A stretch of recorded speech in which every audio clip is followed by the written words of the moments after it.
Well, Sharon, thank you so much for meeting today here at the university. I value your time, and it's just great to be able to meet with you for a very deep purpose. You know, we have the ability, at least you have the ability to empower the youth into becoming a leader of great magnitude. And so meeting today means so much because we want to be able to encourage others, and I hope that you're okay with me asking you a few questions. Yes, of course. Well, before I ask you those questions, I think it's really important to also inform people of your incredible journey. You know, you haven't reached in the positions of your life just magically. It's something you've striven for, you've worked really hard for, and you developed those leadership skills, which I will be asking about. So, just to recap, you're from northern British Columbia, Yes. and in the Gitxsan Nation, from your mother's side, and your father's from Germany. Is that correct? Yeah, Austria. So. Oh, Austria. And you have a Bachelor of Social Work and a Master's of Education? Yes. And you're currently working on your PhD, Yes. to my understanding? Wow. And you also carry a chief's name from the Gitxsan Nation for 8 years, is that right? It's about been 8 years since I've had that name, yes. Oh, wow. And also you've been traveling British Columbia to work and teach and guide in the rural and also in the urban areas to help Aboriginals. Is that correct? Yeah, prior to coming to VIU. Okay. Yeah, I did a lot of traveling throughout the province and training throughout. Yeah. Oh, wow.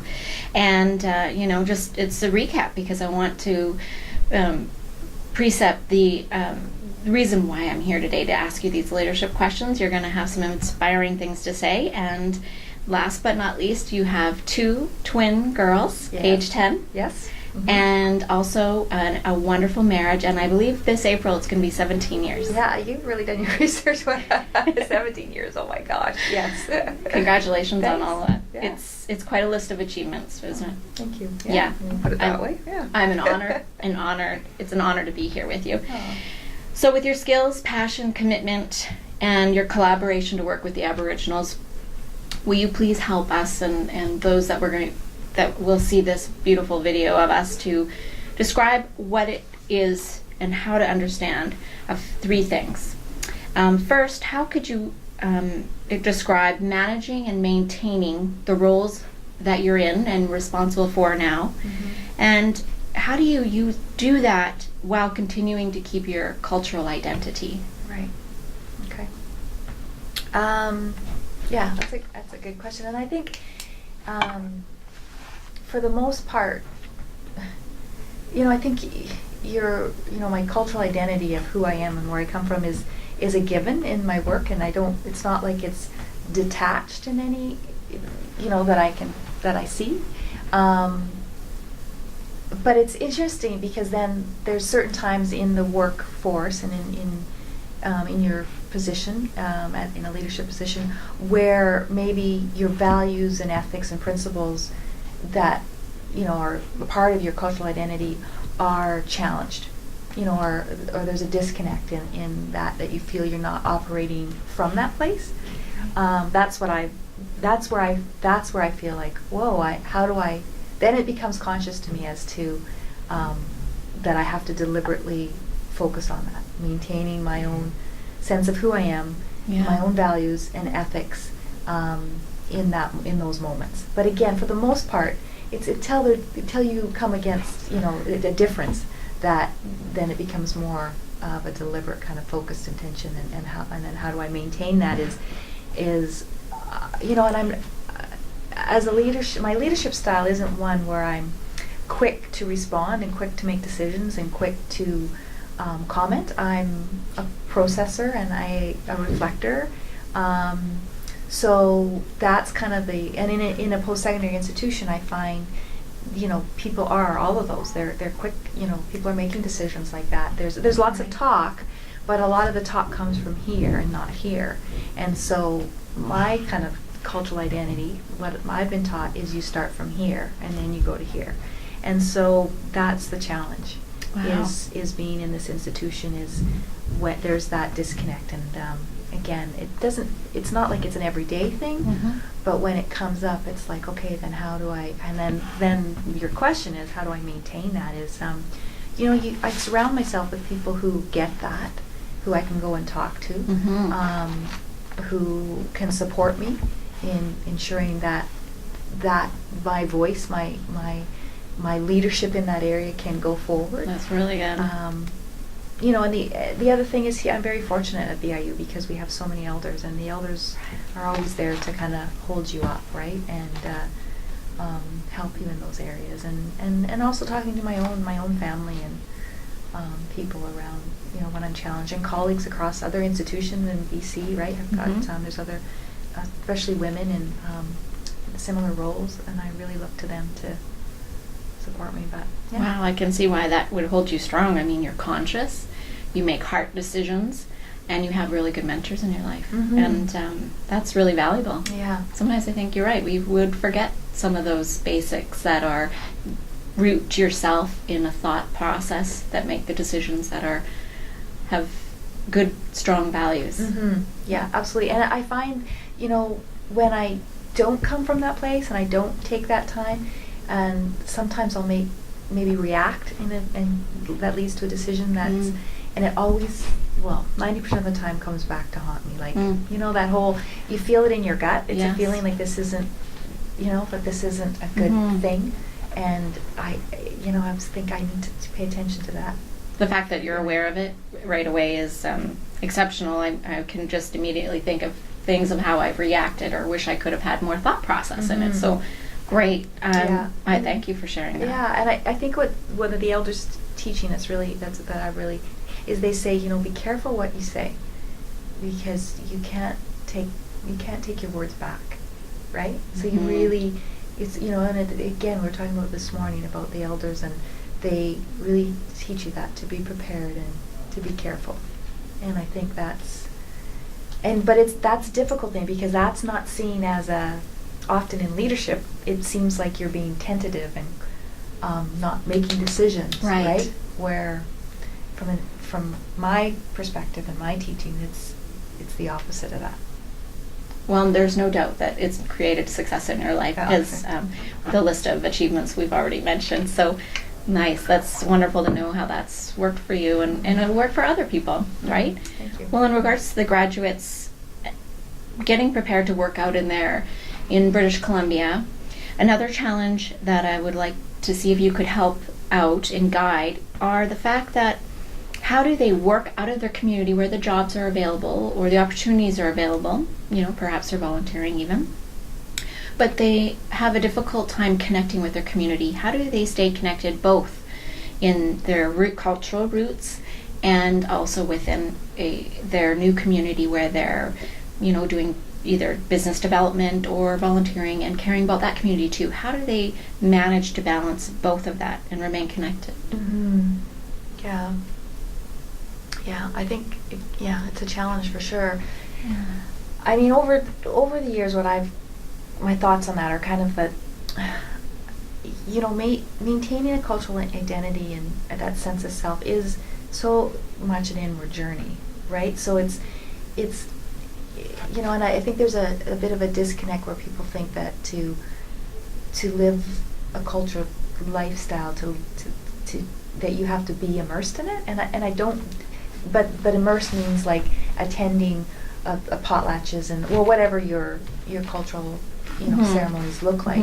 And I think there's certainly that's a significant part of it. But I think also important part of living your cultural values and identity is that inward journey of knowing yourself, and whatever that looks like. Whether it's through prayer, through meditation, through fasting, through cold bath, whatever that looks like for you.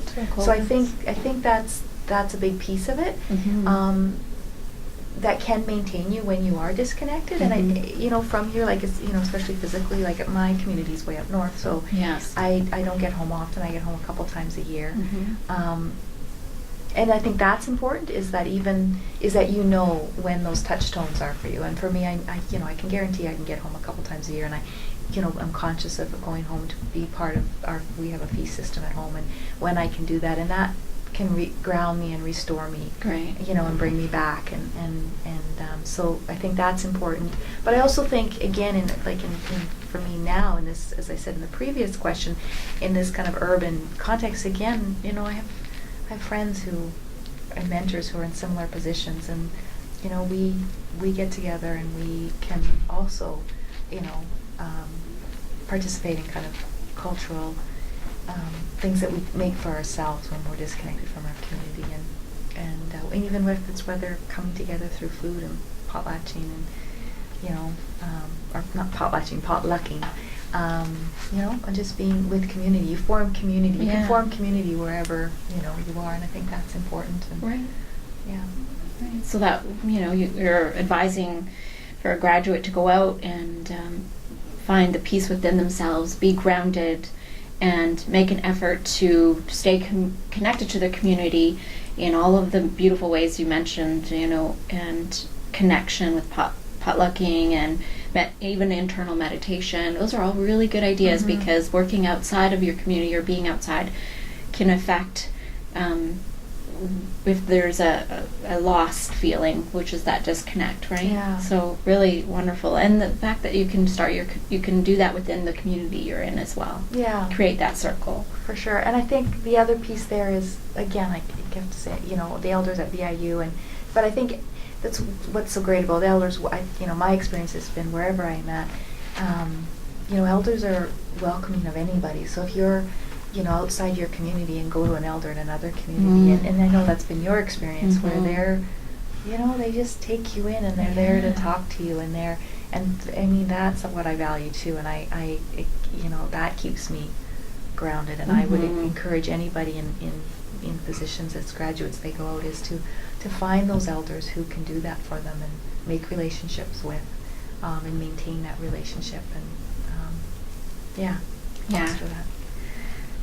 You definitely maintain the relationships and partners. Just on a side note, you've created some great partnerships, and even the partnership with Penellicut Island, and how Tim Harris says, Sharon's one to be reckoned with, she gets it done, and they're so pleased that they could have a relationship here, and that you've made that connection, so that people don't feel disconnected from their island community.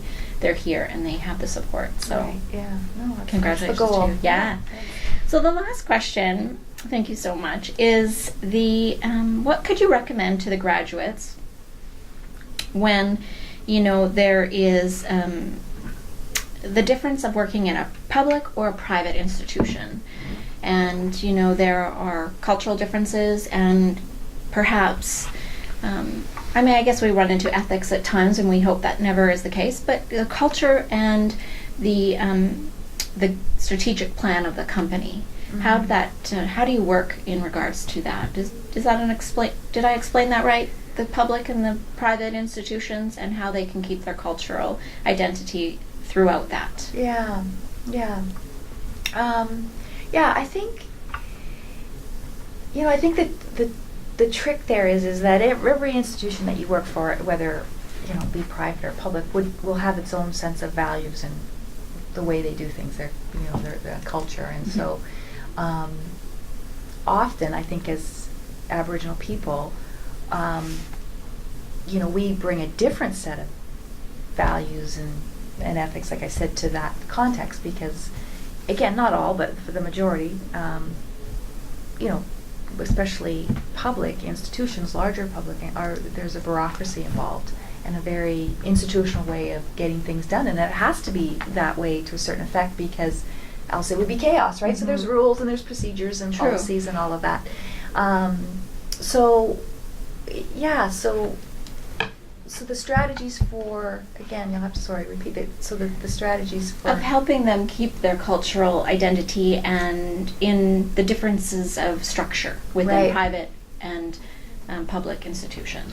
Well, what comes to mind is, I think that because often, at least it's been my experience, that in those organizations you may be we don't have equity in those public and privates in terms of hiring of Aboriginal people, right? So you're in the minority, and which is often the case, and so, but you may be seen, especially now that Aboriginal issues is so front and center with, whatever you're doing whether it's in business or, industry or education or health. It's like, First Nations kind of issues and topics are front and center. And so you, as in a leadership position in that organization, will be looked to kind of have the answers, right?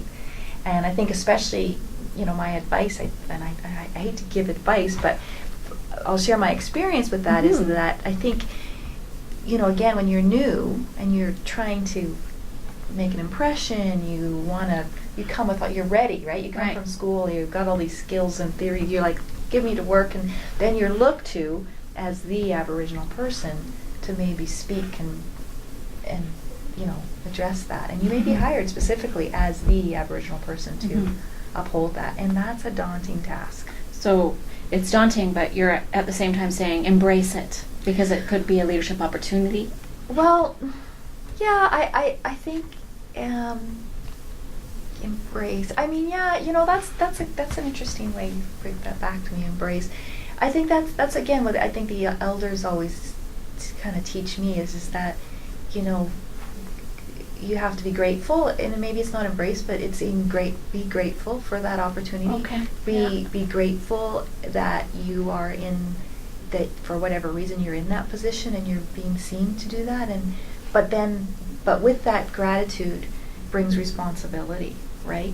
True. To do things in a good way and to represent. And so I think, again, my experience is that not to fall into feeling that you have to be the voice of all Aboriginal people, because you certainly don't. And the other kind of tricky thing that I think many of us walk, again, when we're away from our communities, is that, protocol teaches us is that, the territory you're on is the first point of contact, and the ones to recognize and consult with and respect and bring to the table if it's whose land you're on. And that's because it's not just the people, it's the land you have to respect, and the land has history, the land has stories. And so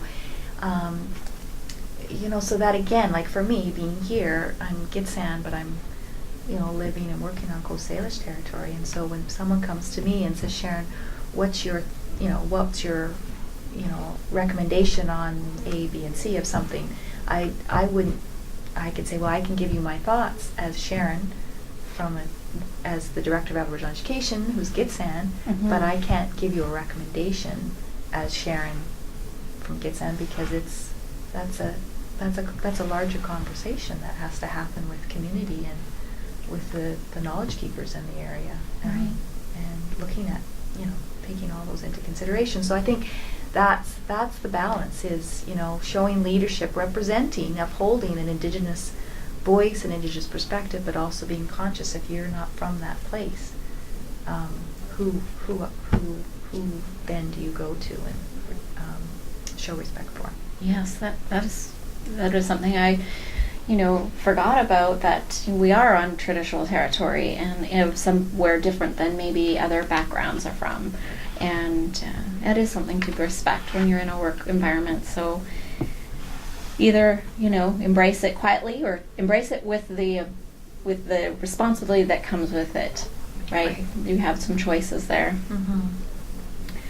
Well, those questions, thank you so much for wanting to share. It's so important for the graduates here or anywhere that are leaving their educational system to go find a job and feel equipped that they can take on their business knowledge and be a leader out there. And there's so many different facets of it, as you've explained.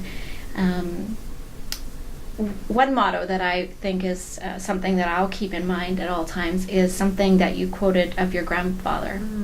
And you had said that he often told you and others to do good is to be good.